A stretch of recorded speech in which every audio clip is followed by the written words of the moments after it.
Hello friends, so ngayon nandito na ang LBC. Sana ito na yung deliver ng LBC dito sa may Tres Terraces Condo, Lagro, Fairview, Manila, Philippines.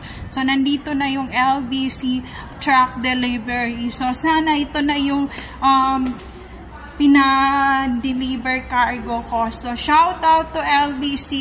Medyo natagalan lang ng isang buwan, pero okay lang. Hindi siya si cargo, air cargo siya, pero dahil nga nagkakaroon ng turbulence through this happening for Luzon, Visayas, Mindanao and International, kaya mahal ang pamasahe at saka mga pa-cargo kasi nga yung eroplano ayaw nila ipagamit. So ito yung view dito.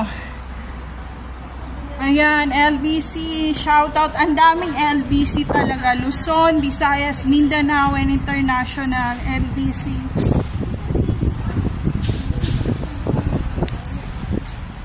LBC.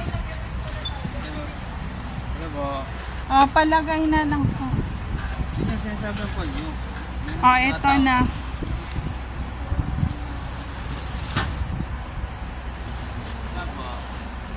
Lagay na. Ayan. Isang box lang naman. Sana hindi nabasag yung lenses niya.